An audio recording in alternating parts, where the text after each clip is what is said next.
Okay, hi Brenda. So I wanted to make a video on your trip to Yellowstone, what to do in the park, instead of making you some kind of giant email and sending it to you.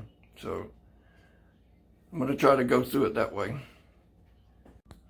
Okay, so when you enter the gate, they're going to give you this kind of information. I know you've been there with the little handouts here. And this map is the one that we're mainly going to be going through.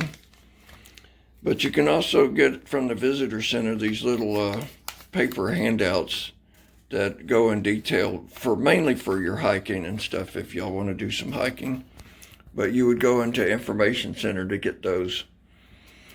And then on this map, this is West Yellowstone over here. There's a visitor center outside the gate. It's over by McDonald's and the IMAX theater and stuff. But you can get that before you even go in and get all this information. You can study it before you go. But the other thing I wanted to go through is there's this little book, Yellowstone in a Day, that's pretty helpful. And that's with that company that Debbie was working with, Yellowstone Forever. You can get these really cheap, but we'll go through a lot of that. Works out pretty good the way I would do it. And this is day one. Let me get it close in here a little bit if you can see that. I wouldn't do it in this order though. So that's what I'm going to go through a little bit. So the first thing I would do is get up as early as possible and get through the gate. And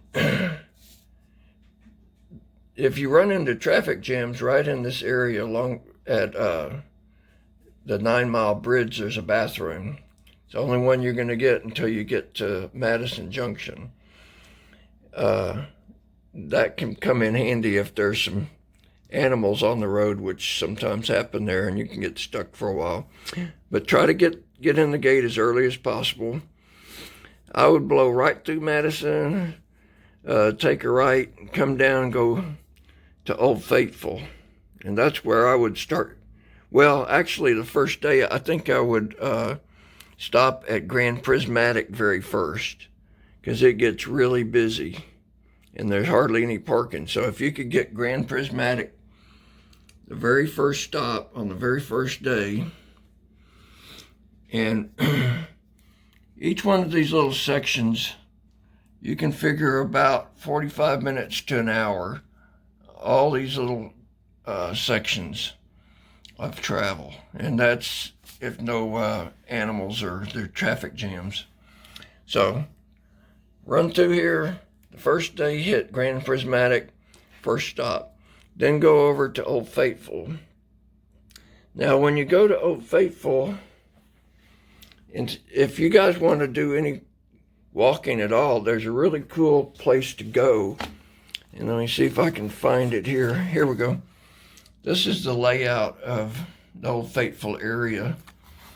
And you hit one of these parking lots, and when you go through, there's benches along here to watch the eruption. But go on past it, walk across this bridge here, and right in this area there's a overlook trail.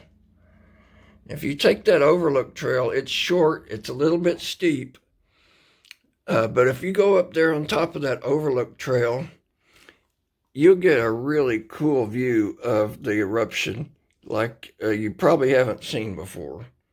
And I highly recommend doing that if you can walk and climb a little bit. Let's see, so then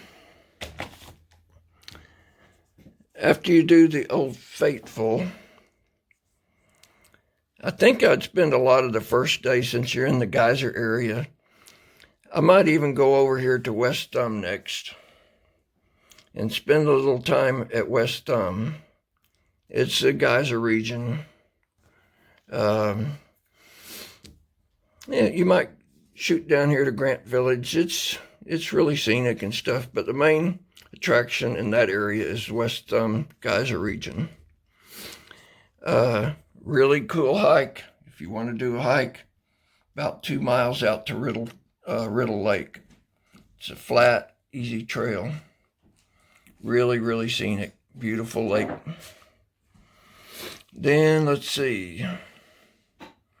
From West Thumb, I think I'd start making my way back.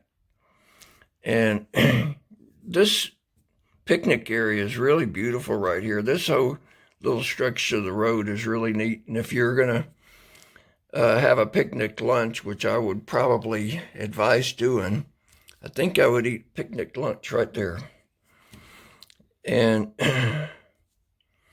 there's lots and lots of trails and stuff, and those are some of my favorite things to do, is hit those trails. But come on back after you've had your picnic lunch, back past Old Faithful.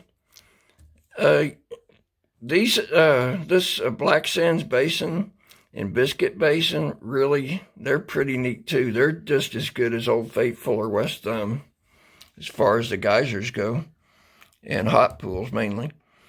There's a trail right there back to Fairy Falls. It's about 4 miles long. It's nice and flat, well worth it. And when you go on that Fairy Falls trail, you'll be able to see Grand Prismatic from a different view, which is pretty neat too. And then you go back here, and this little road here, it goes back to it's Firehole Lake Drive. It's worth taking a little detour there. It's usually not very many people along there, and lots more geysers. Then come on back. At Firehole, there's Firehole Canyon, this drive. It goes from Madison south. So go past it and come back and make that little road. There's a really neat swimming hole right there. If you're going to do any swimming, that would be the place to do it. And it's very scenic. It's worth a little drive. And then make your loop back around and try to get out of there. It's best if you hit the gate, after 5, because of the traffic. But you're liable to see quite a bit of animal activity, mainly elk and maybe bear, but mostly elk and deer and stuff like that in there.